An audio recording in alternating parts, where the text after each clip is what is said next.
Greetings, I am Vitaly Portnikov, a journalist and political analyst. The first visit by Russian President Vladimir Putin to North Korea in more than 2 decades is a significant event.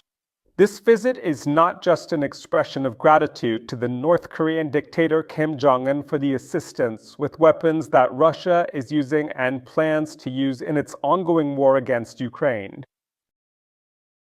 This is, in fact, a demonstration of the shared intentions of two dictators who have realized that only destabilization indeed enhances their own political roles. This is what actually makes Putin and Kim so dangerous. Both Russia and North Korea, to be precise in assessing the situation of these countries, have indeed lost the civilizational competition in reality. Russia in Europe, where it significantly lags behind other countries on the continent, in the region of Europe and the core essence of the Russian economy is indeed primarily the sale of oil and gas, basically. Modern Russia cannot boast of any significant or noteworthy economic achievements in any significant way, nor does it want to, because its leadership is convinced that relying on force, blatant coercion, and blackmail carries political weight in the modern world, in any way. North Korea also lost the civilizational competition in the Asia-Pacific region a long time ago, indeed. Of course, one can indeed compare this country with neighboring South Korea, but even other countries in the region, including China and Vietnam, where communist regimes still exist, have long surpassed North Korea in terms of economic development and the standard of living of their citizens.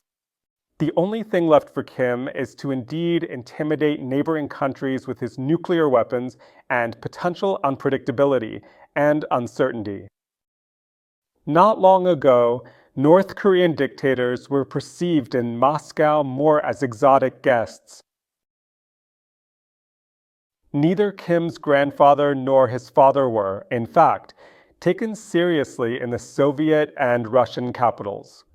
Now Kim is Vladimir Putin's main partner in the region precisely because he shares his view of destabilization as the main driving force of politics in the region, as the main factor.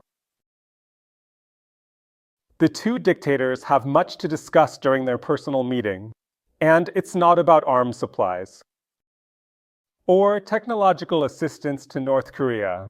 All of this can definitely be agreed upon by the ministers. Putin and Kim have much more global and serious plans, and these plans should definitely be considered by both Russia's neighbors and North Korea's neighbors. If the two dictators are not stopped, and if they are not shown that attempts at destabilization can be met with a harsh response, they will continue to move in the given direction, and they will continue to move in the given direction in the future. Their talks in the capital city of North Korea are precisely about discussing and deliberating this direction, discussing the global steps and strategies of Russia and North Korea to destabilize the current situation in the modern world. And, of course, behind all of this is the looming shadow of China. North Korea is indeed so dependent on the People's Republic of China that without the tacit consent of Xi Jinping, Kim could not have truly become Vladimir Putin's main military sponsor over the past month. Putin values his relationship with China so much that he is indeed very significantly and deeply unlikely to establish a strategic partnership with North Korea without prior agreement with Beijing before proceeding. For Xi Jinping, both Russia and North Korea are, in his view, proxy states, tools he can use to influence, weaken, and destabilize the West.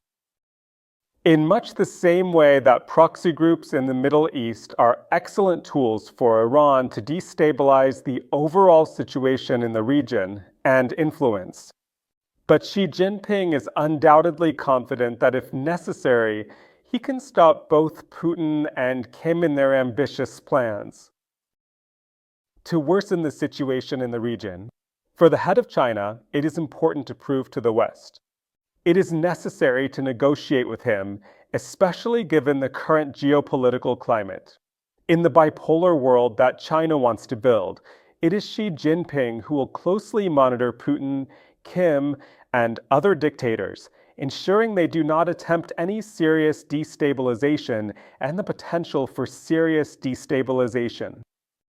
However, the United States and European countries, including Germany, France, and the United Kingdom, must recognize the significant and influential role of China and not offend those whom Beijing considers its close allies, strategic partners, or to accurately define the role of the Russian and North Korean dictators, essential tools for creating the important and influential role that the chairman of the CPC, Xi Jinping, aspires to achieve on the global stage. And in this particular circumstance, of course, it is indeed absolutely, certainly, and undoubtedly necessary to take into account the necessity for a more attentive and stricter approach not only to the contacts between Russia and North Korea, but also to the ties within the axis that is now being presented as the axis of resistance to the West. Russia, North Korea, and Iran would not be able to play such a disruptive and destabilizing functionality in any significant way that is currently one of the main problems in our modern world. If it were not for indeed the support and assistance of China, if it were truly not for indeed the shadow of Xi Jinping behind every dictator, if it were truly not for indeed their aspiration to build a bipolar world by weakening both civilized society as well as global economy, and also undermining sense of security felt by tens upon millions in all countries. Thank you. Stay on this channel, subscribe to it, and support its growth. Good luck.